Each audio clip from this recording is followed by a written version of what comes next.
এই মাসটি হলো সর্বশ্রেষ্ঠ একটি মাস। 12টি মাসের ভিতরে আল্লাহ পাক এই মাসটাকে স্পেশাল করেছেন এবং এটাকে এক কথায় বলা যায় সোয়াব অর্জনের একটা মৌসুম। অর্থাৎ গ্রীষ্মকালীন আমার দেশে ফলমূল কম না বেশি? বেশি। তো বান্দার জন্য, বান্দাকে জান্নাত লাভের উপযোগী করে গড়ে তোলার জন্য আল্লাহ রাব্বুল আলামিন এই মাসটাকে বান্দার সোয়াব অর্জনের একটি বিশেষ মাস হিসাবে আল্লাহ পাক এটা উপহার দিয়েছেন। এবং এই মাসে এমন একটি ইবাদত, যে ইবাদতের প্রাপ্তি, যে ইবাদতের পুরস্কার আল্লাহ নিজে দেওয়ার ওয়াদা করেছেন। সকল আমলের সোয়াব ফেরেশতারা লেখেন, কিন্তু একটি ইবাদতের সোয়াব আল্লাহ নিজে দেওয়ার ওয়াদা করেছেন। সেটাই হচ্ছে দ্য হলি ফাস্ট, সেটাই হচ্ছে মাহে রমজানের এই সিয়াম সাধনা। সম্মানিত মুসল্লিবৃন্দ, আমরা সেই গুরুত্বপূর্ণ একটি মাস আমরা পেয়েছি, এটা আমার রবের মেহেরবানি।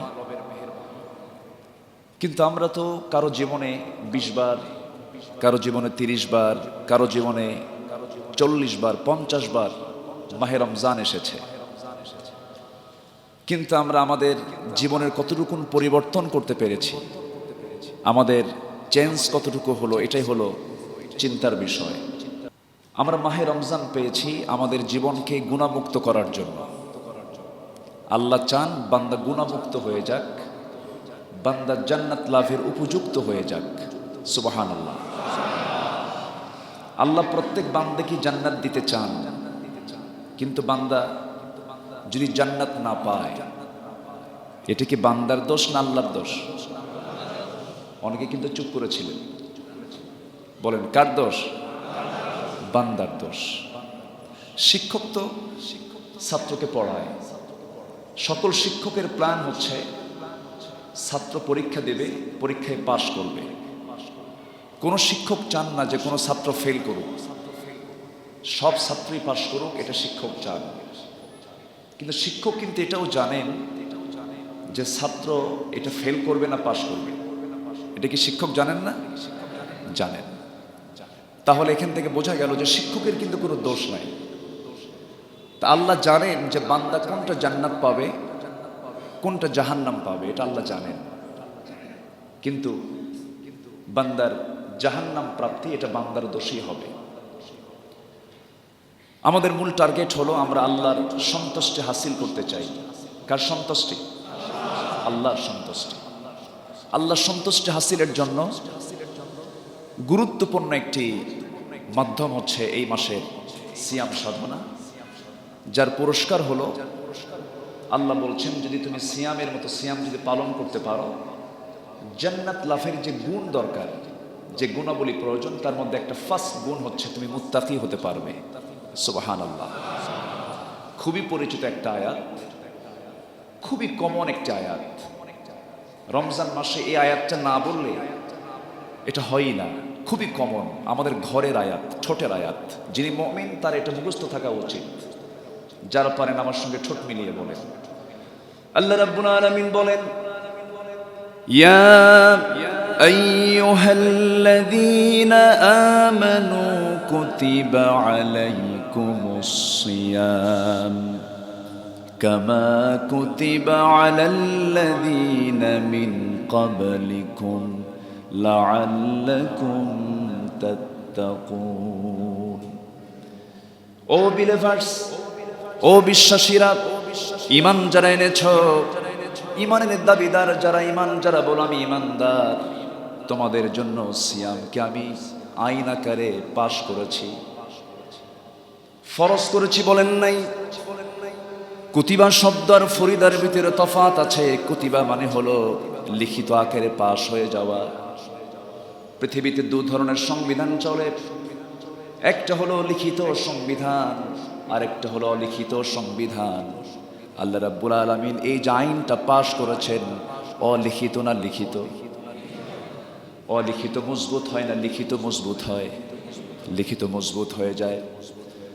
আল্লাহ রাব্বুল আলামিন নিজে বলছেন, বান্দারে তোর জন্য আমি লিখিত আকারে আইন পাশ করেছি, তোর জন্য আমি সিয়ামকে ফরজ করে দিয়েছি। শুধু তোর জন্য ফরজ নয়, আদম থেকে শুরু করে নিয়ে আমার নবী পর্যন্ত, এই উম্মতের আগ পর্যন্ত যত মানুষ এসেছে পৃথিবীতে সবার জন্য এটা ফরজ ছিল, কিন্তু সিস্টেম ছিল ভিন্ন। একজন মহিষী নারী, সবাই তার নাম আমরা জানি, যার স্বামী ছিল না, কিন্তু আল্লাহ রাব্বুল আলামিন তার গর্ভে সন্তান দিয়েছিলেন। যে সন্তানটা এখনো মৃত্যুবরণ করেন নাই, যিনি ছিলেন আল্লাহর পয়গম্বর, তিনি আবার দুনিয়াতে আসবেন।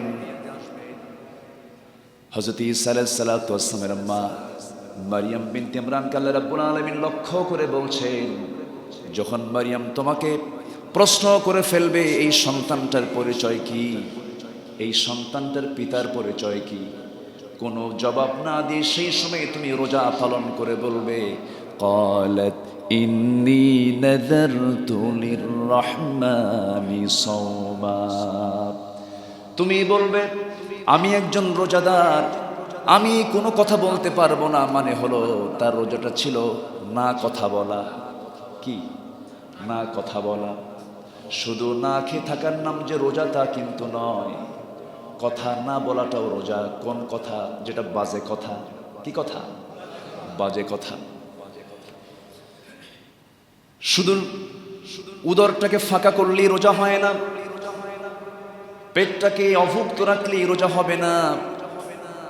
যদি কোনো বান্দা রোজার মতো রোজা পালন করতে পারে, সিয়ামের মতো সিয়াম যদি পালন করতে পারে, অবশ্যই এই সিয়াম তাকে রাইয়ান নামক দরজা উপহার দিয়ে দেবে। জোরে বলে সুবহানাল্লাহ। তাহলে রোজা শুধু না খেয়ে থাকা না, রোজা মানে হলো কথা না বলা। কোন কথা? বাজে কথা, বেহুদা কথা। কোন বান্দা যখন সকালবেলা করে, ইদা আসবাহা ইবনে আদম, যখন কোন বান্দার সকাল হয়ে যায়, তাকফুরুল লিসান ফাইনাল আ'দা কুল্লি শাইইন তাকফুরুল লিসান ইত্তাকিল্লাহা ফিনা ফাইন্নামা নাহনু বিক ফাইন ইসতাকামতা ইসতাকামনা ওয়া ইন ওয়াজাজতা ওয়াজাজনা। যখন কোনো বান্দা সকালবেলা করে, সকাল হওয়ার সঙ্গে সঙ্গে মাথা থেকে পা পর্যন্ত যত অঙ্গ প্রত্যঙ্গগুলো আছে, সমস্ত অঙ্গ প্রত্যঙ্গগুলো সব জিহ্বার কাছে চলে আসে। গোটা দেহের রাজধানী হলো জিহ্বা। গোটা দেহের রাজধানী কি? জিহ্বা। জিহ্বার কাছে চলে আসে। জিহ্বার কাছে এসে বলে, ইত্তাকিল্লাহ ফিনা। ও জিহ্বা, আমরা সমস্ত অঙ্গ প্রত্যঙ্গ তোমাকে বলছি, চোখ বলছি, কান বলছি, নাক বলছি, হাত বলছি, পা বলছি, তুমি আমাদের জন্য দয়া করে আল্লাহকে ভয় করো। তুমি তোমার জিহ্বাকে কন্ট্রোল করো। ফাইন্নামা নাহনু বিক, কারণ 24 ঘন্টা আমরা তোমার সঙ্গে থেকে যাই। তুমি যদি ঠিক থেকে যাও আমরা ঠিক থেকে যাব, আর তুমি যদি ব্যাঠিক হয়ে যাও আমরা ব্যাঠিক হয়ে যাব। তাহলে জিহ্বার কন্ট্রোল কোন ইবাদতে আছে? সিয়ামে। কোন ইবাদতে বলেন? সিয়ামে। যার জিহ্বা কন্ট্রোল, তার ঈমানটা কন্ট্রোল। এক সাহাবী রাসূলকে বললেন, মান নাজাহ ইয়া রাসূলুল্লাহ, হে রাসূল আমি নাজাত পাবো কেমনে? রাসূল বললেন, 3টা কাজ করো। নাম্বার 1 হলো আমসিক আলাইকা লিসানাক ওয়ালিসাকা বাইতাক ওয়াবকি আলা খাতিয়াতিক। হে আমার সাহাবী, তুমি 3টা কাজ করবে। নাম্বার 1 হলো জিহ্বাকে কন্ট্রোল করবে। মন যা চায় তা বলবা না। ক্ষমতা আছে, দাপট আছে, তোমার কণ্ঠ বটে, তোমার জিহ্বার শক্তি দিয়ে অনেক কিছু হয়ে যাবে, কিন্তু না, প্রকৃত বীর তো সেই বীর ইনদা সাদামাতিল উলা, যে ব্যক্তির প্রচুর ক্ষমতা থাকার পরেও যে বান্দা ক্ষমতার প্রয়োগ করে না, সেই হলো প্রকৃত বড় মুজাহিদ। জোরে বলি সুবহানাল্লাহ। কিন্তু ক্ষমতার মিসইউজ আজকে কম না বেশি? আসতে বলবেন না, কম না বেশি?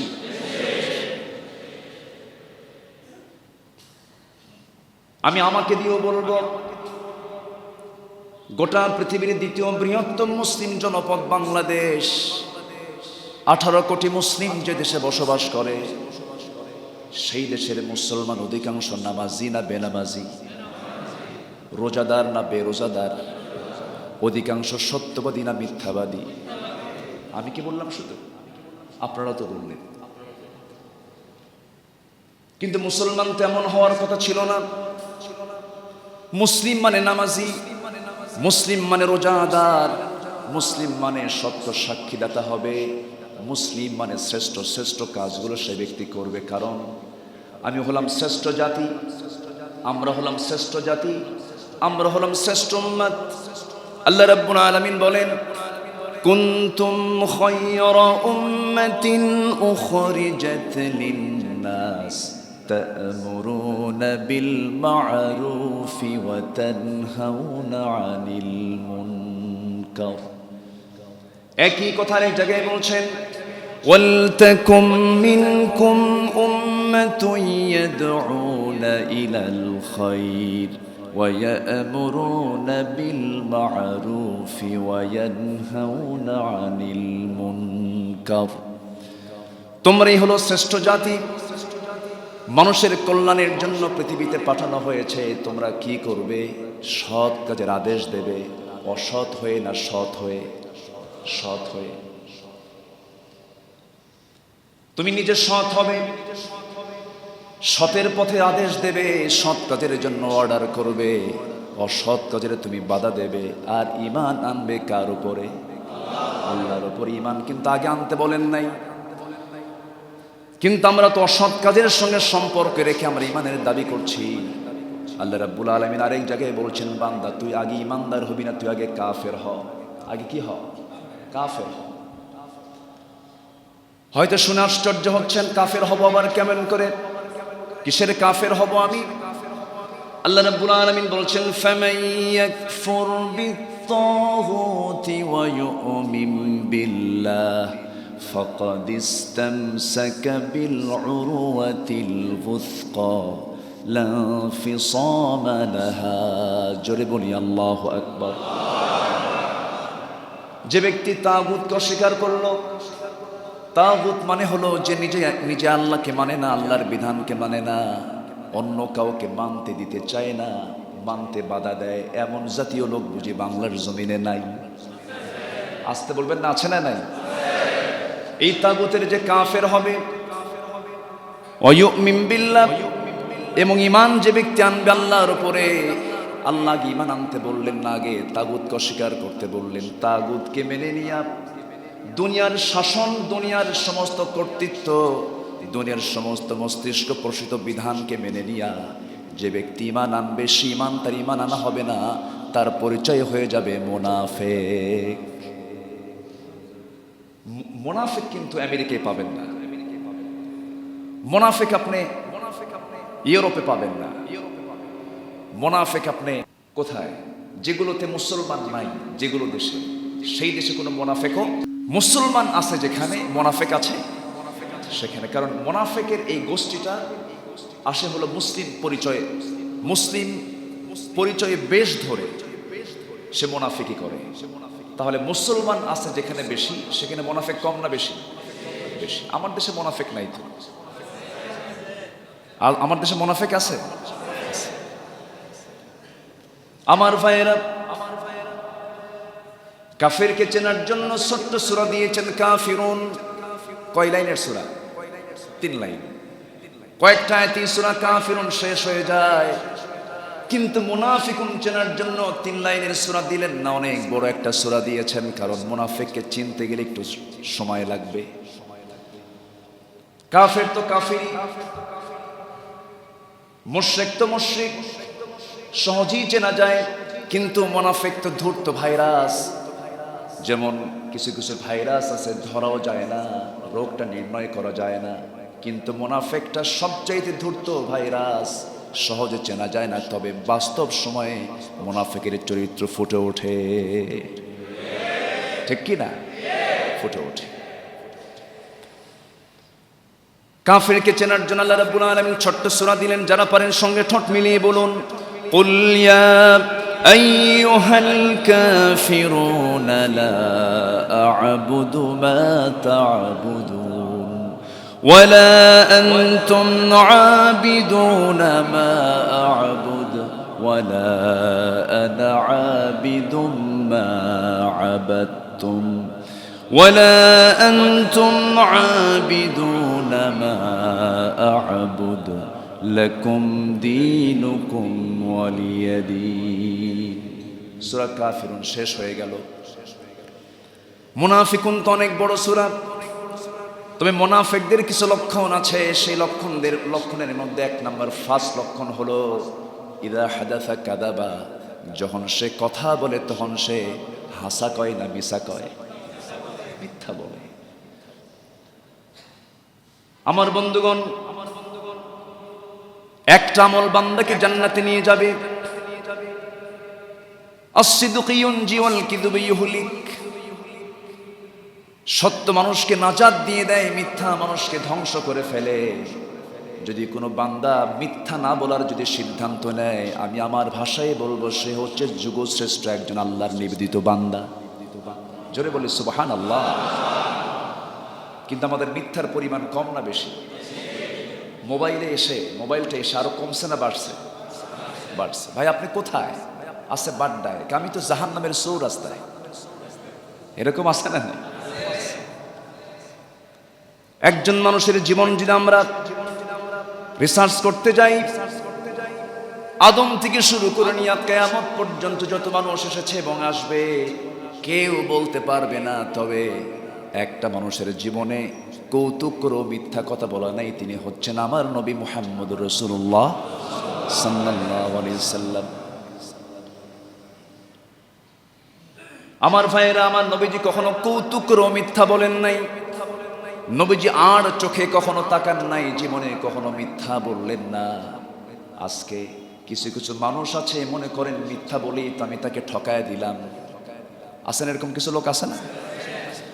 মিথ্যার সংমিশ্রণে যেটাই হবে সেটাই হারাম। সেটা কি? হারাম। আমার নবীজি সত্য দিয়া মসজিদ চালিয়েছেন, আমার নবীজি সত্য দিয়া সমাজ চালিয়েছেন, আমার নবীজি সত্য দিয়া 12.5 লক্ষ বর্গমাইলের রাষ্ট্রবাঁধনও চালিয়েছেন। অর্থের দায়িত্ব তিনি পালন করেছেন, বাইতুল মাল তিনি চালিয়েছেন, অর্থনীতির চাকা তিনি সত্য দিয়ে তিনি ঘুরিয়েছেন। কোনো জায়গায় তার মিথ্যার কোনো ছোঁয়া ছিল না। আমার বন্ধুগণ, দুঃখজনক হলো সত্য, আজকে এই জিহ্বার ভালো ব্যবহার বেশি না খারাপ ব্যবহার বেশি? খারাপ ব্যবহার বেশি। এই জন্য কি ইবাদত দিয়েছেন? সিয়াম দিয়েছেন। জিহ্বাটাকে কন্ট্রোল করো, জিহ্বাকে নিয়ন্ত্রণ করো। জিহ্বা তোমার ঠিক, ইমান তোমার ঠিক। জিহ্বা তোমার বেঠিক হয়ে গেছে, তোমার ইমানটা বেঠিক হয়ে গেছে।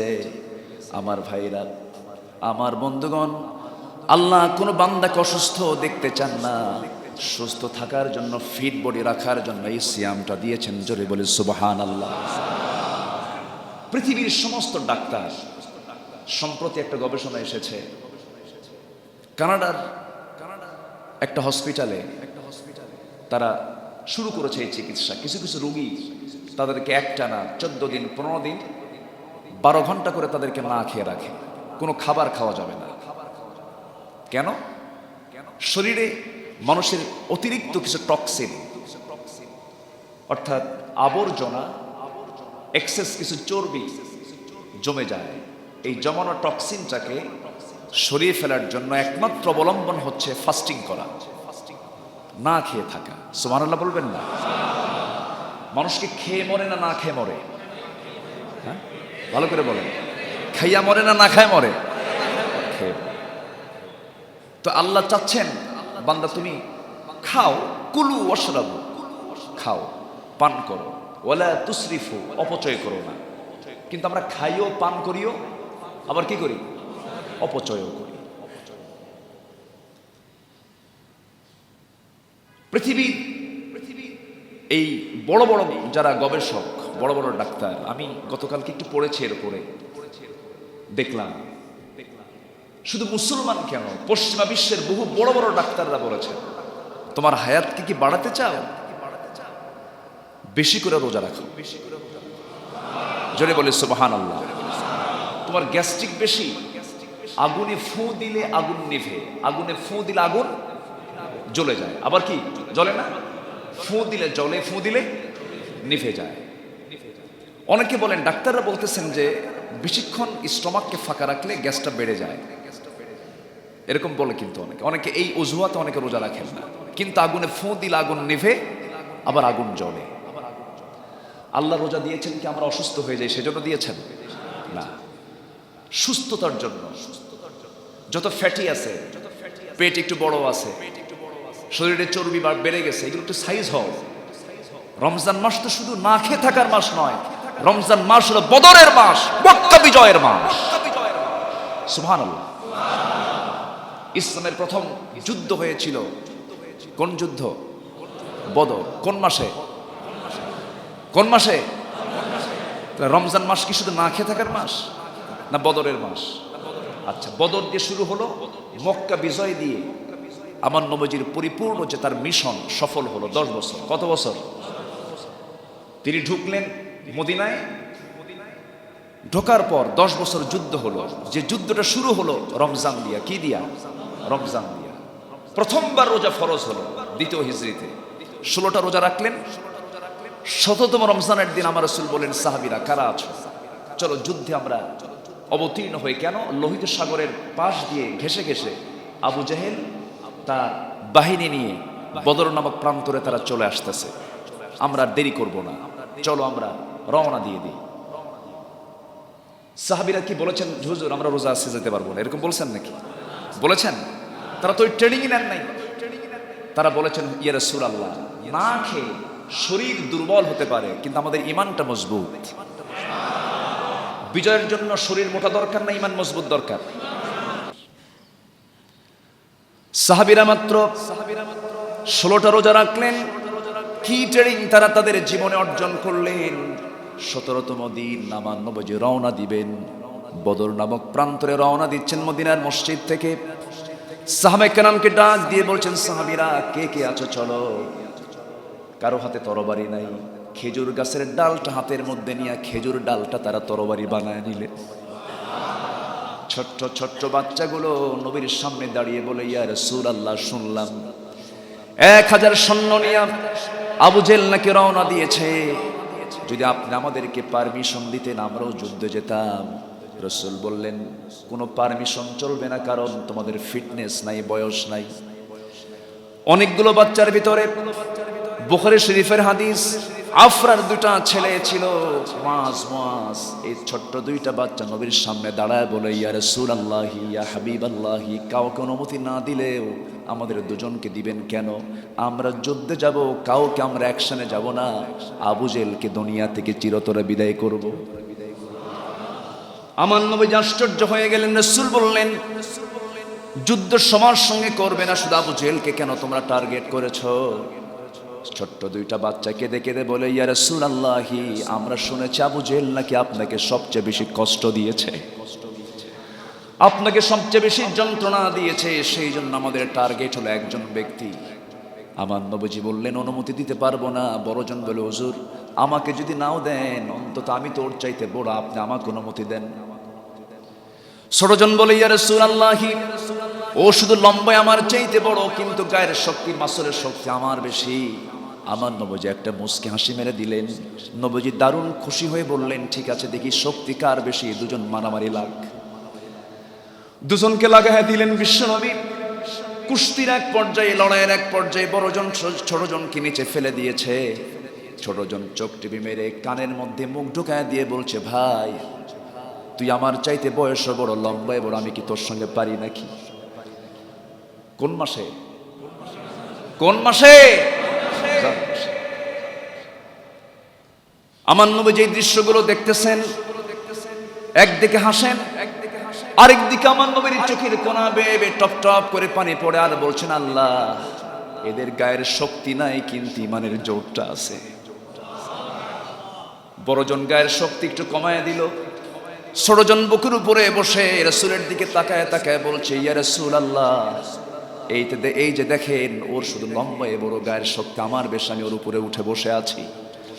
আমার নবীজি রমজান মাস ছোট্ট দুইটা বাচ্চাকে হাতের মধ্যে নিয়ে আকাশের দিকে তাকায় তাকায় বলছেন, আল্লাহ, যদিও ফিটনেস নাই, বয়স নাই, কিন্তু এদের ইমানি জজবা দেখে দুজনকে আমি রাসূল যুদ্ধের পারমিশন দিয়ে দিলাম।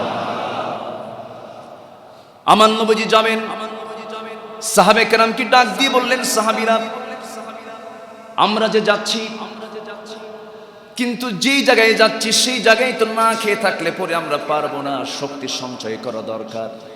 ইন কুনতুম মারাদা আও আলা সাফারিন, যদি তোমরা অসুস্থ থাকো অথবা সফরে থাকো, যুদ্ধের ময়দান তো একটা সফরের অংশ হয়ে গেল।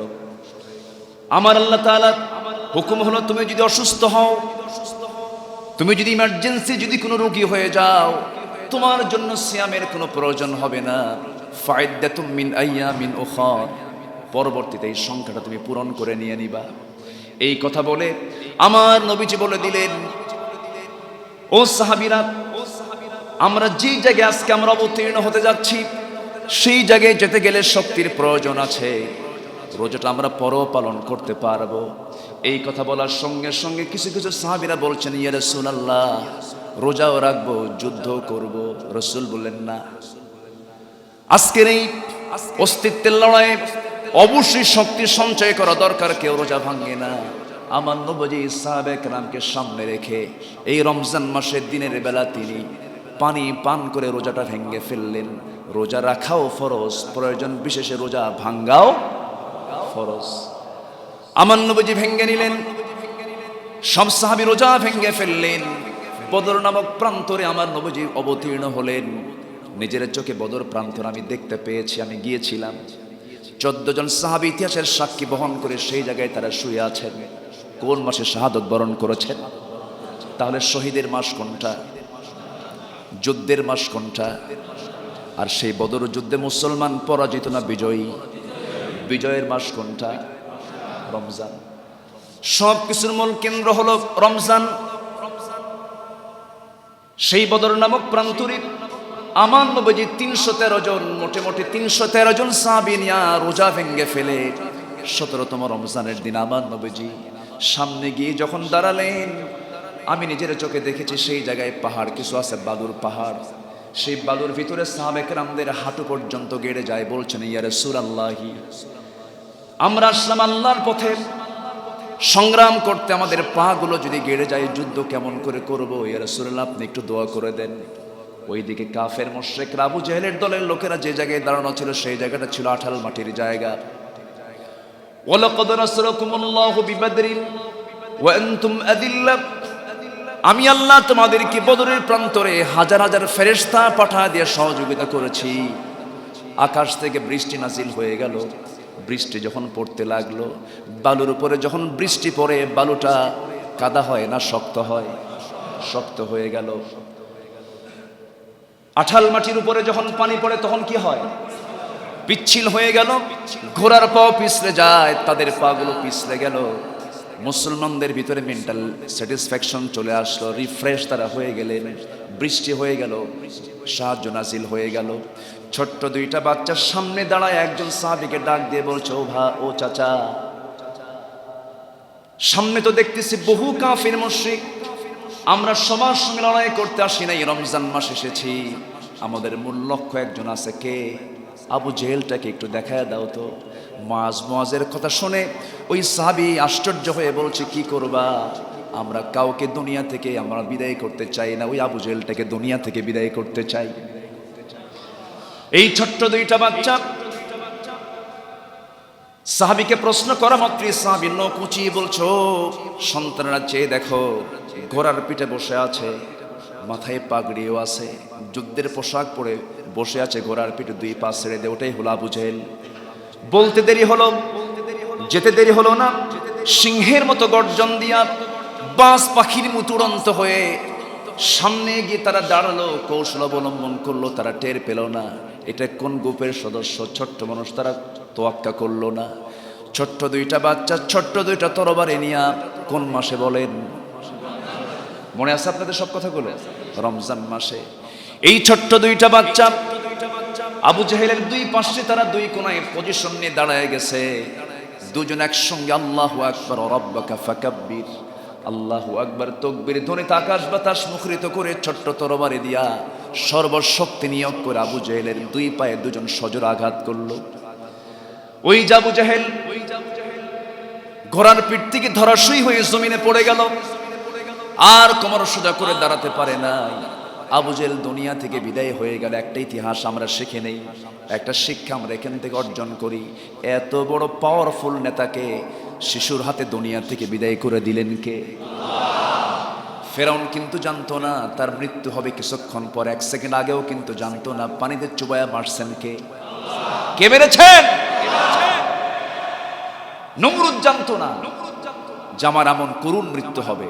নমরুদ বিদায় নিয়েছে, ফেরাউনরা বিদায় নিয়েছে, আবু জেহেলরা বিদায় নিয়েছে, কিন্তু আবু জেহেলদের প্রেতাত্মার আজও পৃথিবীতে আছে না নয়? আজও পৃথিবীতে আছে। আবু জেহেল ধরাশয়ী হয়ে পড়ে গেল।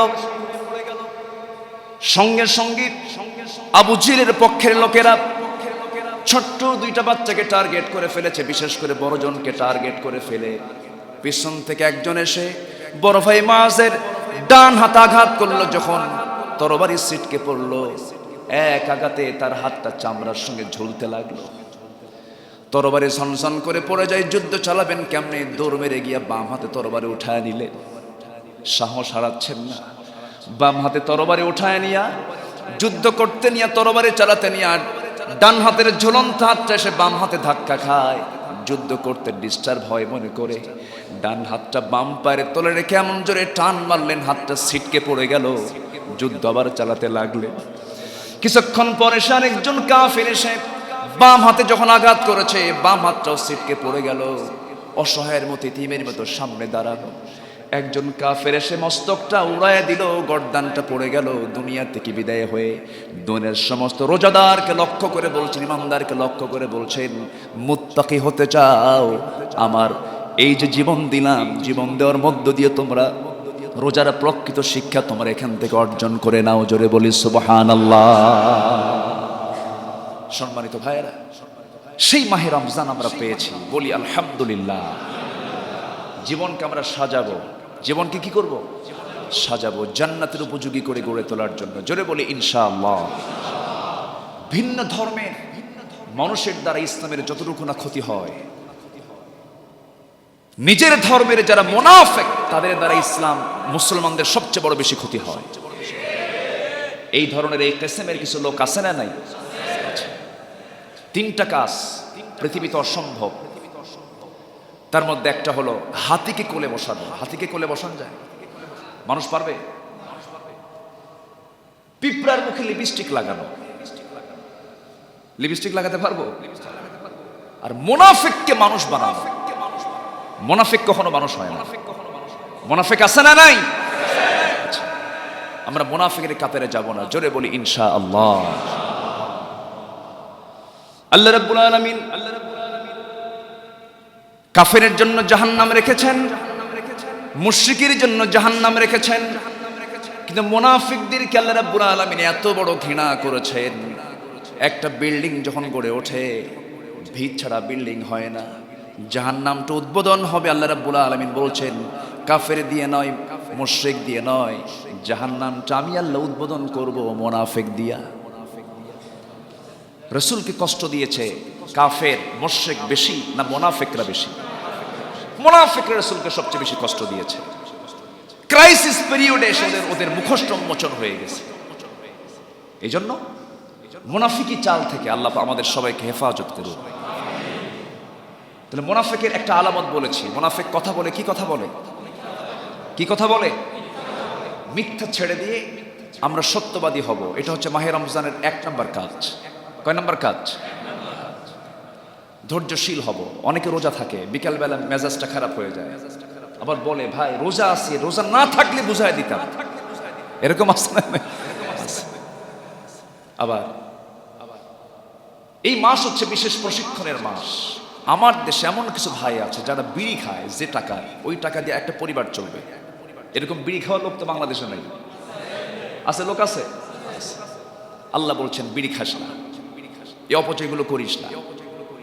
আমি রোজা দিচ্ছি, তুই ফাস্টিং কর, রোজাটা রাখ। Some is an executive program to make a moral and honest.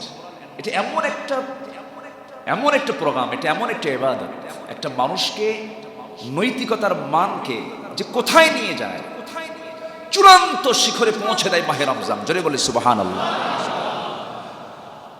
যদি কেউ প্রকৃত সিয়াম পালন করে, সে ব্যক্তি নেশাও করতে পারবে না, সে নেশাও ছেড়ে দেবে।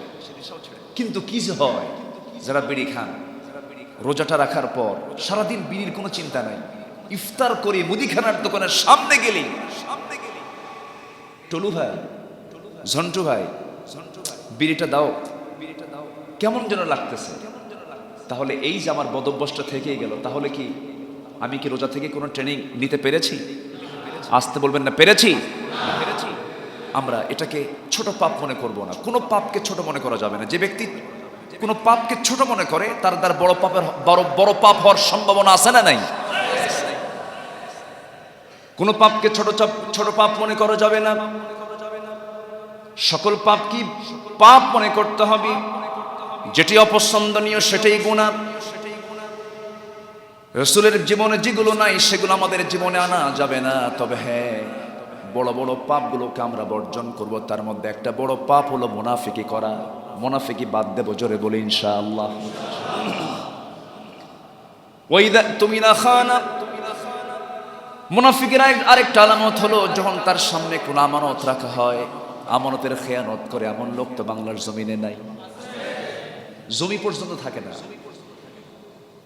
জমি হয়তো কিনে নিয়ে জমিটা রেখে দিয়েছে, তিনি আসতে পারেন নাই 10 বছর, আরেকজন বিল্ডিং বানায় নিছে। এরকম নসিব তো নাই। জায়গাওয়ালা এসে বলে, ভাই আমার জায়গায় আপনি বিল্ডিং বানালেন। তখন বলে, হ্যাঁ ঠিক আছে, জায়গাটা আপনার হতে পারে কিন্তু বিল্ডিং তো আমার। আছে না নাই? আচ্ছা, তাহলে ওই তুমি না খানা, এগুলো হচ্ছে ইমানদারের লক্ষণ না মুনাফিকের লক্ষণ? মুনাফিকের লক্ষণ। এগুলো আমরা বাদ দিয়ে দেব। জোরে বলি ইনশাআল্লাহ। আর জোরে বলি ইনশাআল্লাহ। কষ্ট পাচ্ছেন? আমি খুবই আনন্দিত আপনাদের এই চাঁদ মাখা মুখ, এই সুন্দর একটি অডিয়েন্স, সুন্দর একটি পরিবেশ আমি পেয়েছি আজকে। আমি খুবই আনন্দিত। আল্লাহ যেন আমাদের সবাইকে দ্বীনের জন্য, কোরআনের জন্য কবুল করেন। জোরে বলি আল্লাহুম্মা আমিন। আরো জোরে আল্লাহুম্মা আমিন। সম্মানিত ভাইয়েরা, আল্লাহ জেনাকে কি করেছেন? বিয়েকে কি করেছেন? বিয়েকে হালাল করেছেন, জেনাকে হারাম করেছেন। যৌন কামনা এটা হারাম, এটা অবৈধ কোনো বিষয় নয়। যৌন কামনা আসবে, আল্লাহ পাক যৌন কামনা মানুষের মধ্যে দিয়ে দিয়েছেন। যৌন কামনা এটা কোনো খারাপ বিষয় নয়, কিন্তু আল্লাহ জেনা চান না, আল্লাহ চান বিয়ে। কিন্তু বিয়ে বহির্ভূত সম্পর্ক আমার দেশে আছে না নাই? আছে না? আচ্ছা, বিয়ে বহির্ভূত সম্পর্কগুলো ছেড়ে দিতে হবে। এটাও ট্রেনিং এই রমজান থেকে নিতে হবে। শুধু জেনা কেন, নিজের স্ত্রী, যেটা হালাল স্ত্রী, যেটা 24 ঘন্টার জন্য আল্লাহ জায়েজ করেছেন, তাও রমজান মাসে কি করেছেন? হারাম করেছেন। কোন সময়? রোজা অবস্থায়। কি অবস্থায়? রোজা অবস্থায়। এখান থেকেও তুমি ট্রেনিং নাও, নিজেকে নিয়ন্ত্রণ করো, নিজেকে কন্ট্রোল করো। সেই মাহে রমজান আমাদেরকে কি দিয়ে গেল, আমরা কি নিচ্ছি, আমরা কি অর্জন করছি, এই চিন্তা আমাদের ভিতরে অবশ্যই থাকতে হবে। সম্মানিত মুসল্লিবৃন্দ, আমার মনে হয় সবার সামনে একটা করে বাক্স যাচ্ছে।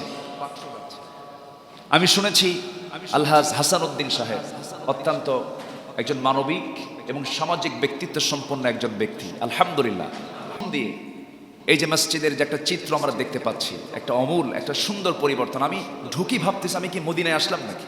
আলহামদুলিল্লাহ, এটা মসজিদে নববীর একটা সিমটম এখানে আছে। এরপরে দরজাগুলোতে আছে মসজিদে নববীর দরজাগুলো যেমন, এর একটা ফ্লেভার, এর একটা ডিজাইন আমি এখানে পেয়েছি। বলি আলহামদুলিল্লাহ। রুচিশীল মানুষ ইসলামের জন্য রুচিটাকে যদি কাজে লাগায়, এই রুচি তাকে জান্নাতে নিয়ে যাবে। বলি আলহামদুলিল্লাহ।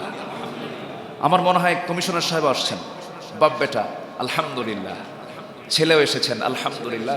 সম্মানিত কাউন্সিলর মহোদয়, তিনিও আজকের মসজিদে তিনি হাজির হয়েছেন, খুতবায় তিনি হাজির হয়েছেন। বলি আলহামদুলিল্লাহ। তো শুধু উনি কেন, ওনারা কেন, আমরা সবাই মসজিদের জন্য আমরা ফিকির করব। জোরে বলি ইনশাআল্লাহ। মসজিদ কার ঘর? আসতে বলবেন না, কার ঘর? বানাবে কে? আল্লাহ। কারা বানাবে? বান্দা বানাবে। আর আমাকে বানায় দিবেন জান্নাতে কে? আমাকে আল্লাহ দিবেন, ঘর দিবেন। দুনিয়াতে যদি আল্লাহর ঘরটা বানায়, আমার আল্লাহ আমাকে ঘর দিবেন। তিনি ওয়াদা করেছেন, আমি দেব তোকে জান্নাতের মধ্যে একটা ঘর। জোরে বলে সুবহানাল্লাহ। মসজিদ খুব গুরুত্বপূর্ণ একটা জায়গা। মুসলমানদের সবচেয়ে বড় অফিস হলো মসজিদ। মুসলমানদের ফার্স্ট অফিস হবে কি বলেন? মসজিদ। যে ব্যক্তি তার জীবনের শ্রেষ্ঠ অফিস, শ্রেষ্ঠ কার্যালয় মসজিদটাকে বানাবে, এই মসজিদ অবশ্যই তার কল্যাণে আসবে, ঠিক কি না? মসজিদ শুধু সেজদার জায়গা নয়, মসজিদে বসে রাসূল সব কিছুর ফয়সালা করেছেন। সুবহানাল্লাহ। মেহরাব, মেহরাব মানে হচ্ছে অস্ত্রাগার। যুদ্ধ করে যে যুদ্ধের অস্ত্রগুলো সাহাবীরা রাখতেন, সেটা হলো মসজিদের সামনে রেখে দিতেন। সুবহানাল্লাহ বলবেন না? মসজিদ শুধু অন্যান্য ধর্মের মতো, এই যে হিন্দুদের মন্দির আছে, খ্রিস্টানদের, বৌদ্ধদের প্যাগোডা, চার্চ, এগুলো আছে, জাস্ট তারা শুধু নির্দিষ্ট দিনই যে তাদের কিছু ধর্মীয় কাজ করে আসে, শুধুমাত্র এটার নাম মসজিদ নয়। মসজিদ হচ্ছে সকল জ্ঞান বিজ্ঞানের মূল জায়গা। বলি আলহামদুলিল্লাহ। এখান থেকে জ্ঞান চর্চাও করেছেন মুহাম্মদ সাল্লাল্লাহু আলাইহি ওয়াসাল্লাম। সম্মানিত ভাইয়েরা, এই মসজিদের জন্য আমরা একটু আন্তরিক হব। আমি শুনেছি যে এলাকার মানুষ অনেক দান করেন, দানের সিমটম তো কাজই পাওয়া যায়। তো এই বাক্সগুলো যাচ্ছে, দান বাক্সগুলো যাচ্ছে, সবাই আমরা আন্তরিকতার সাথে আমরা দেওয়ার চেষ্টা করব। জোরে বলি ইনশাআল্লাহ। তো বলছিলাম রমজানের হাকিকত নিয়ে আমি কিছু কথা বলছিলাম। রোজা তো আমরা রাখতেছি, কিন্তু আমাদের প্রাপ্তি কতটুকু? সাহাবীরা 16 রোজা রেখেছেন, জান্নাত পেয়ে গেছেন। সুবহানাল্লাহ। আমরা বছরের পর বছর রোজা রাখতেছি, আমরা নিশ্চিত হতে পারছি না যে আমাদের অবস্থাটা কি হলো। আমরা নিজেরা সন্দিহান, আমাদের কি পরিবর্তন হলো। কিন্তু পরিবর্তন যারা আসবে না, ধ্বংস হোক তার।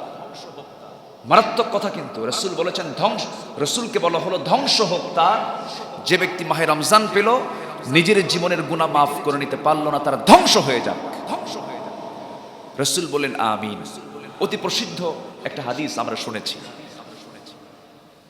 তাহলে রমজান মানে হচ্ছে, রমজান শব্দটা রমদুন থেকে এসেছে, যার অর্থ হলো জ্বালিয়ে দেওয়া, ভস্ম করে দেওয়া। অর্থাৎ কি, নিজের জীবনের যত গুণাগুলো আছে, সমস্ত গুণাগুলো রমজানের এই বদলতে জ্বালিয়ে দিয়ে, ভস্ম করে দিয়ে নিষ্পাপ মাসুম বাচ্চার মতো হয়ে যাওয়া। সেই রমজান আল্লাহ আমাকে দিয়েছেন। রমজান যখন আসতো, আমার নবীর দোরগোড়ায় যখন আসতো, তিনি অস্থির হয়ে যেতেন। সবচেয়ে বেশি দান করেছেন কোন মাসে? সবচেয়ে বেশি সেজদা দিয়েছেন কোন মাসে? সবচেয়ে বেশি কেঁদেছেন কোন মাসে? সবচেয়ে বেশি অস্থির ছিলেন আল্লাহর জন্য কোন মাসে? রমজান মাসে। বিশেষ করে ইতিকাফ তো রাসূল বাদ দিতেন না। ইতিকাফের সময় চলে আসতেছে, ওয়া আনতুম আকিফুনা ফিল মাসাজিদ, তোমরা মসজিদে ইতিকাফে বসে যাও। এটা কার হুকুম? আসতে বলবেন না, সরাসরি কোরআনের আয়াত। কিন্তু কার হুকুম এটা? আল্লাহর হুকুম। আচ্ছা, ইতিকাফ কেন? ইতিকাফ এসেছে কদরের জন্য। কদর যদি না আসতো তাহলে ইতিকাফের দরকার ছিল না। আর কদরের দাম এত বাড়লো কেন? এই মাসের জন্য। আচ্ছা, এই মাসের মর্যাদা এত বাড়লো কেন? কোরআনের জন্য। জোরে বলে সুবহানাল্লাহ। সবকিছুর একটা যোগসূত্র আছে না নাই? আছে। রমজানের এত সওয়াব কেন? 70 গুণ, 7 গুণ থেকে 700 গুণ পর্যন্ত আল্লাহ পাক দিয়ে দেন। এই মাসের নফল অন্য মাসের ফরজ, এত ফের ডিফারেন্স কেন? এটার মূল কারণ হচ্ছে, একমাত্র কারণ হচ্ছে কোরআন। জোরে বলি সুবহানাল্লাহ। আমরা মক্কায় কেন যাই? বলেন, মক্কায় আমরা কেন যাই? কি আছে সেখানে? মক্কায় কি আছে? কার ঘর? আসতে বলবেন না, কার ঘর? ইন্না আউওয়ালা বাইতিন উদিআ লিন-নাসি লাল্লাযী বিবাক্কাতা মুবারাকা। আমরা কেন যাই? পৃথিবীর প্রথম ঘরটা বাক্কা, কাবা সেখানে আছে, এই জন্য আমরা মক্কায় যাই। মক্কার দাম বাড়ছে কাবার জন্য। মদিনায় কেন যাই? কে শুয়ে আছেন ওই জায়গায়? রাসূল শুয়ে আছেন। মসজিদে নববী সেখানে আছে, এই জন্য আমরা যাই। তাহলে মদিনার দাম বাড়ছে রাসূলের মাকবারার জন্য, মাকবারা তার কবর থাকার জন্য। আমার দেশে তো বিশেষ লোক মারা গেলে আর কবর থাকে না, তার নাম হয়ে যায় মাজার। আর আমার নবীর কবরের নাম কি? মাজার। আমার নবীর কবরের নাম কি? কবর। মাকবারাতুন নবী সাল্লাল্লাহু আলাইহি ওয়াসাল্লাম। মাজার শব্দের ভিতরে একটা শিরকের গন্ধ আমার মনে হয়। ম্যাক্সিমাম আমি পীর বিরোধী কোনো মানুষ না, আবার ভুল বুঝবেন না। আমি পীরকে সম্মান করি, শ্রদ্ধা করি, যদি উনি হক্কানি পীর হন। আমার দেশে বহু পীর আছে যাদের নামাজ লাগে না, এরকম আছে না নাই? পানির তলে মোমবাতি বাবা সে নেভে না, বাবার নামে হালকা দিলে ওযু গোসল লাগে না, যেরকম নাউজুবিল্লাহ। এরকম দরবার কিছু আছে না নাই? আচ্ছা, পীরপন্থী যারা, আমি তাদেরকে সম্মান করি, সমস্যা নাই, কিন্তু আপনার চরিত্র হতে হবে রাসূলের সুন্নাহ অনুযায়ী, ঠিক কিনা? আর সেই সুন্নাহ যদি না থাকে, অধিকাংশ পীর আজ থেকে 100 বছর আগে যাদের দাদা ছিলেন, এখন তো তাদের আওলাদরা আছেন। এই দেশে ধরেন কর্মী থেকে নেতা হয়, ছাত্র থেকে শিক্ষক হয়, কিন্তু কোন মুরিদ পীর হইছে এমন কোন রেকর্ড আছে? কোন মুরিদ পীর হতে পারবে না। পীরের ছেলে পীর হতে হবে, ছাত্র শিক্ষক হয়। কি ছাত্র শিক্ষক হয় না? কর্মী নেতা হয়, কিন্তু পীরের কোন মুরিদ পীর হয়েছে এমন কোন রেকর্ড নাই। অথচ আমার নবী ইন্তেকাল করেছেন, ইন্তেকালের পর তিনি যে জায়গায় ছিলেন সেই জায়গায় বসেছেন তার কোনো ছেলে, তার কোনো মেয়ের জামাই, আগে বসেছেন তার কি? তার মুরিদ, তার সাহাবী, 1 নাম্বার আবু বকর সিদ্দিক রাদিয়াল্লাহু তাআলা। আমরা সেখান থেকে শিক্ষা নেব, জোরে বলি ইনশাআল্লাহ। এখন তো আমার দেশে আসল পীর নাই। আসল পীর যারা ছিলেন, ফুরফুরা, সারসিনা, যারা আসল যারা ছিলেন, অবশ্যই আমি তাদেরকে সম্মান করব না কেন? অবশ্যই সম্মান করব। খাজা মাইনুদ্দিন চিশতি রাহমাতুল্লাহ আলাইহি, শাহজালাল ইয়ামিনী রাহমাতুল্লাহ আলাইহি, শাহ মাকদুম রাহমাতুল্লাহ আলাইহি, অনেক আউলিয়ার আগমন আমার দেশে হয়েছে, বলি আলহামদুলিল্লাহ। কিন্তু আসল পীর তো নাই, সব পীরজাদা। এখন এই পীরজাদাগুলোর মধ্যে কি 2-1টা হারামজাদা নাই? আসতে কোন কেন? 2-1টা হারামজাদা আছে না নাই? এরাই পীর শব্দটাকে কলঙ্কিত করেছে। পীরকে আমি সম্মান করি, কিন্তু ওই পীর যে পীরের দিকে তাকালে আমার নবীর কথা মনে হবে, আমার নবীর আদর্শের কথা মনে হবে, আমরা তাকে সম্মান করব। জোরে বলি ইনশাআল্লাহ, আর জোরে বলি ইনশাআল্লাহ। কষ্ট দিচ্ছি মনে হয় আপনাদের? একদিন পাইছি তো সব দিক থেকে একটু একটু করে বলার চেষ্টা করছি। আর একটু যদি সময় নেই, আমাকে সময় কি দেওয়া যায়? আমাকে সময় দিবেন? আজান নির্দিষ্ট কোন সময় হয় না, মানে খুতবার যে আজানটা 1:01, তো সময় তো নাই, তাহলে শেষ করে দিই নাকি? আর একটু চালাবো, আলোচনা চলুক চলুক, হুজুর মরুক নাকি? হুজুরও তো বাঁচার দরকার আছে, না খেয়ে আসি তো। আচ্ছা, দেখা যাক, আর কিছু সময় আমরা কথা বলবো, জোরে বলি ইনশাআল্লাহ। সম্মানিত ভাইয়েরা, হাকিকাতুস সিয়াম, আমরা সিয়ামের কি হাকিকতটা আমরা অর্জন করলাম, আমরা কি পেলাম রমজান থেকে? আমরা একটু নিজেকে প্রশ্ন করব। মিথ্যা ছাড়তে পেরেছি? ওকে। গীবত ছাড়তে পেরেছি? ওকে। আমি কি মানুষের বান্দার হক নষ্ট করা বন্ধ করতে পেরেছি? হ্যাঁ, ওকে। আমি কি নিত্য প্রয়োজনীয় জিনিসের দাম কমাতে পেরেছি? হ্যাঁ, পেরেছি, ওকে। তাহলে এইগুলো সমস্যাগুলো আমাদের আছে না নেই? আছে। তাহলে রমজান কেমন করে হলো? আমি আমার জানা বয়স আমি দেখি নাই কখনো বাংলাদেশে রমজান মাসে, রমজান আসা মাত্রই নিত্য প্রয়োজনীয় খাদ্য সামগ্রীর দাম কমেছে, আমি এমন রেকর্ড আমি পাইনি। আপনারা পাইছেন কিনা আমি জানি না। আপনারা পাইছেন? পাইনি। তাহলে এটা কি আমাদের রোজাদারের বৈশিষ্ট্য? এটা আমরা চেঞ্জ হব, জোরে বলি ইনশাআল্লাহ। রমজান মাসে জেনার কাজ আছে না নাই? কত কি রেকর্ড আমরা দেখতে পাচ্ছি, শুনতে পাচ্ছি। শুধুমাত্র পারিবারিক শাসন এবং ধর্মীয় শিক্ষার অভাবে এগুলো হচ্ছে। সম্মানিত ভাইয়েরা, সম্মানিত বন্ধুগণ, পারিবারিক শিক্ষার প্রয়োজন আছে, ধর্মীয় শিক্ষার প্রয়োজন আছে। সন্তানদেরকে আমরা পর্দায় রাখবো, জোরে বলি ইনশাআল্লাহ। সন্তানদেরকে দিন শেখাবো। খাবার টেবিলে বসে আগে হাদিস নিয়ে কথা বলবো, আগে একটা হাদিসের দর্শ দিয়ে এরপরে আমরা খাবার শুরু করব। একটা করে হাদিস যদি প্রত্যেক বেলায়, 3টা বেলায় যদি একটা করে হাদিস বাচ্চাদেরকে শিখায়, তাহলে 3টা করে হাদিস যদি দিনে হয়, 30 দিনে 90টা, 12 দিনে কয়টা? 12 মাসে কয়টা? 1000 পার হয়ে গেল। তাহলে এইরকম করেই আমরা যদি আমাদের পরিবারকে যদি একটু শাসনের মধ্যে নিয়ে আসি, অবশ্যই আমরা চেঞ্জ করতে পারবো সমাজটাকে। পৃথিবীকে গড়তে হলে সবার আগে নিজেকে গড়তে হবে। আমরা নিজেকে গড়াবো, জোরে বলি ইনশাআল্লাহ। Girlfriend, just friend, only friend আছে না? এগুলো আছে না নাই? যুবক যৌবনকে নষ্ট করো না, তোমার যৌবনকে তোমাকে ধরে রাখতে হবে। তোমার যৌবন একজনের জন্য বরাদ্দ, সেটা হচ্ছে তোমার স্ত্রী। একজন মায়ের তার যৌবনকে ধরে রাখতে হবে, তার জন্য বরাদ্দ শুধু তার একমাত্র স্বামী, ঠিক কিনা? তাহলে মাঝখান দিয়ে যা আসলো, মানে ফ্রেন্ড কাকে বলে? ফ্রেন্ড কত প্রকার? Girlfriend, just friend, only friend, এগুলো কোথা থেকে পেয়েছেন? এগুলো বন্ধ করার জন্য কিচ্ছু লাগতো না, শুধু 1.5 হাত লাঠির দরকার, ঠিক কিনা? একটু শাসন হলেই সব ঠিক হয়ে যেত। সম্মানিত ভাইয়েরা, কূপের মধ্যে একটা বিড়াল পড়ে আছে। কূপের পানি পরিষ্কার করার জন্য আগে পানি তুলবো না মরা বিড়াল তুলবো? আগে মরা বিড়াল তুলতে হবে। মরা বিড়াল থুইয়া যদি আপনি গোটা কূপের পানি তুলে যদি সাফ করেন, কূপের পানি কি পরিষ্কার হবে? হবে না। সমাজে জেনার পরিবেশ রেখে দিয়ে girlfriend, just friend, only friend, পার্কের মোড়ে মোড়ে তারপরে গাছের গোড়ায় গোড়ায় জোড়ায় জোড়ায় বসে থাকবে, আর আমরা এই দিক থেকে আমরা এগুলো বন্ধ করবো। এগুলো বন্ধ হবে না। পর্দার মুসলিম জীবনের গুরুত্বপূর্ণ সামাজিক যতগুলো কাজ আছে, এর মধ্যে 1 নাম্বার কাজ হলো পর্দাকে নিশ্চিত করে দাও। রমজান মাস পর্দাকে বাস্তবায়ন করার মাস। আমরা মেয়েদেরকে পর্দার বিষয়ে শিক্ষা দেব। জোরে বলি ইনশাআল্লাহ, জোরে বলি ইনশাআল্লাহ। মোবাইল মেয়েদের হাতে দেওয়ার আগে ভাবতে হবে, অনেকবার ভাবতে হবে। এটা মারাত্মক জিনিস।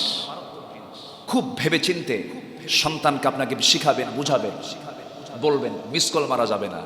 এক যুবক এক মাহফিলে অনেকদিন আগে, হুজুর মিস কল তো কোরআনেও আসছে, কোথায়? ফামাইয়া আমাল মিস কলা।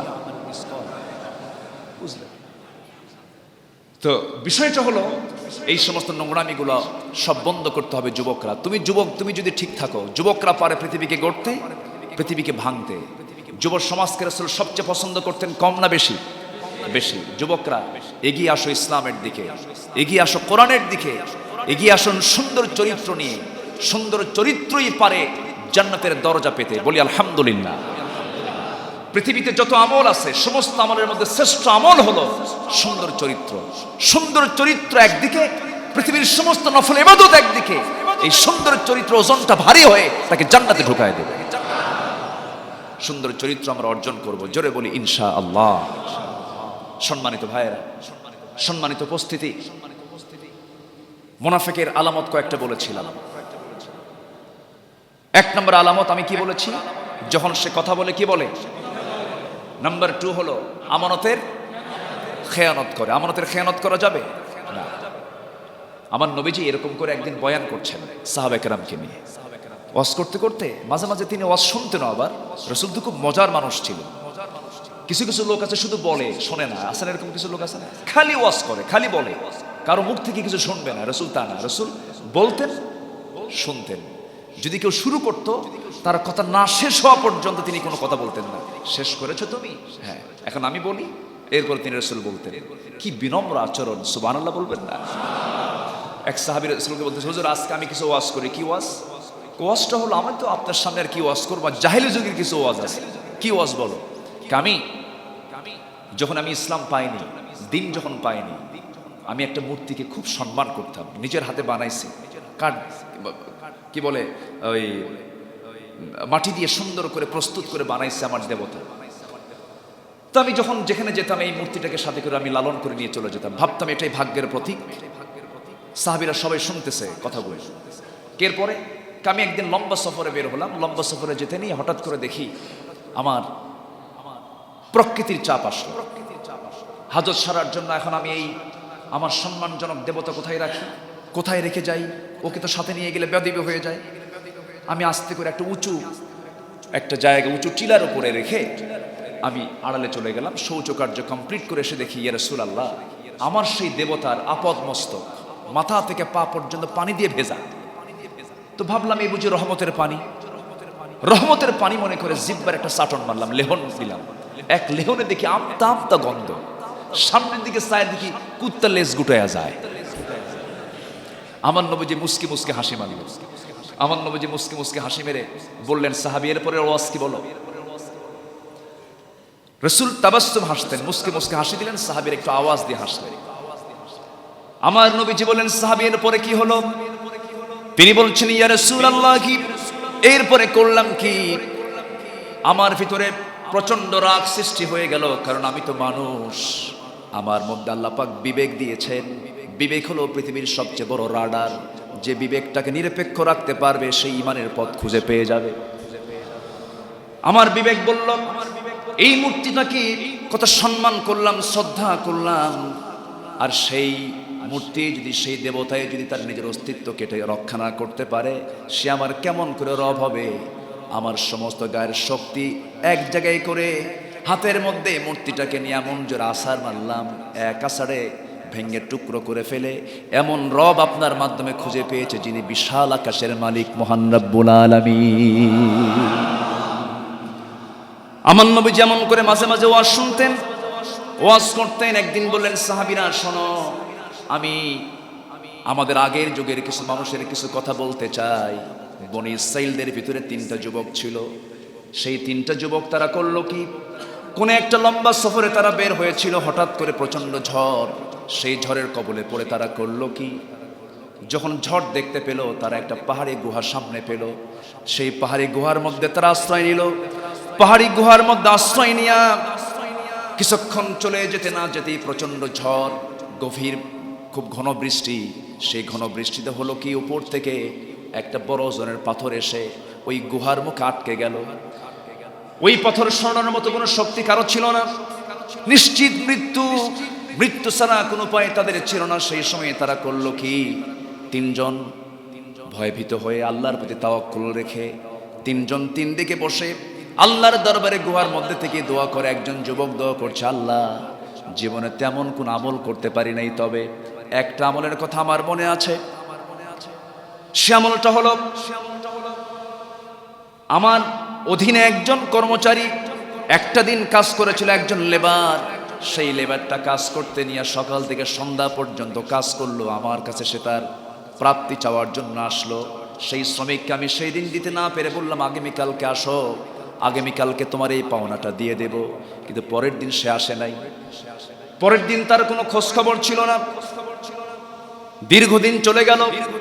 এই টাকাটা আমি ওকে জো করে না রেখে এই টাকাটা আমি কাজে ব্যবহার করেছি। একটা ছাগল কিনেছিলাম, সেই ছাগল থেকে ছাগল পাল হয়ে গেল। অনেক দিন পর যখন সেই লোকটা, সেই শ্রমিকটা আমার কাছে টাকা যখন চাইতে আসলো, আমি তাকে টাকাই দিতে পারতাম, কিন্তু টাকাটা না দিয়ে সেই টাকাটা আমানত মনে করে কাজ করেছি। আমানতের খেয়ানত না করি, সেই টাকার ব্যবহার করে সেই ছাগল পালটা আমি তার হাতে তুলে দিয়েছি। আল্লাহ, আমি তো আমানতের যতটুকু পারা যায় আমি খেয়ানত করে নাই, আমি আমানতের হকটা আদায় করেছি। মেহেরবানি করে এই বিশাল বড় বিপদ থেকে তুমি আল্লাহ আমাদেরকে বাঁচায় দাও। সেই পাহাড়ের গুহার মুখ থেকে 3 ভাগের 1 ভাগ সেই পাথরটা সরে গেল। আসতে বলি সুবহানাল্লাহ। তাহলে আমানতের খেয়ানত করা ঈমানদারের কাজ না, মুনাফিকের কাজ? মুনাফিকের কাজ। এই যে শ্রমিকের ন্যায্য পাওনা, আজকে 30 এপ্রিল, আগামীকালকে 1 মে আন্তর্জাতিক শ্রমিক দিবস। 1786 সাল থেকে এই 1 মেটা ইতিহাস হয়ে আছে। আমেরিকার শিকাগো শহরে 10 থেকে 12 জন শ্রমিক আন্দোলন করতে গিয়ে দুনিয়া থেকে বিদায় নিল। এই তো সেই দিনের কথা। আর আমার রাসূল শ্রমিকদের ব্যাপারে বলে দিলেন, ও সাহাবীরা শোনো, শ্রমিকের ঘাম শুকানোর পূর্বেই তুমি তার ন্যায্য পাওনা তুমি তার হাতে তুলে দাও। এমন সুন্দর কথা পৃথিবীর কেউ বলতে পেরেছে? ঘাম শুকানোর আগেই তুমি তা দিয়ে দাও। এই যে মে দিবস আমরা পালন করছি, কত মে দিবস আসতেছে বছরে বছরে। এই দিবস তো আমাকে অধিকার দিতে পারবে না, একমাত্র শ্রমিকের ন্যায্য পাওনা সেই দিতে পারবে যে ব্যক্তি প্রকৃত ইমানদার, প্রকৃত রোজাদার হতে পারবে। জোরে বলি সুবহানাল্লাহ। আমার বন্ধুগণ, আরেকজন যুবক দোয়া করছে, আল্লাহ তাআলা, জীবনে তেমন কোন আমল আমি করতে পারি নাই, তবে একটা আমল আমি করার চেষ্টা করেছি। সেই দিন, সেই রাতের কথা আল্লাহ, যে রাতে আমার এক চাচাতো বোন আমার সঙ্গে তার গভীর সম্পর্ক ছিল, সেই গভীর সম্পর্কের চূড়ান্ত মুহূর্ত আমি পার করার জন্য আমি তার ঘরের মধ্যে চলে গেলাম। ঘরের মধ্যে যাওয়ার পর আমার সেই চাচাতো বোনের 2 উরুর মাঝখান পর্যন্ত আমি গিয়েছি। যৌন চরিতার্থের জন্য যৌন কার্য সম্পন্ন করার জন্য আমি ব্রতী হয়েছি, অগ্রগামী হয়েছি, কিন্তু আমি লক্ষ্য করে দেখলাম সেই বোনটার চোখ বেয়ে বেয়ে টপ টপ করে পানি পড়ে।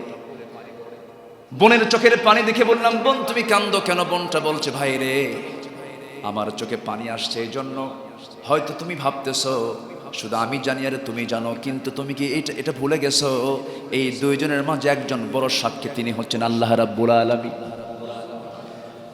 ও আল্লাহ, সেই সময় আমি যুবক, আমার যৌবনের উন্মাদনা, সেই উন্মাদনা থাকার পরেও আমি নিজেকে কন্ট্রোল করলাম। এটার নাম হলো সিয়াম। এটার নাম কি বলেন?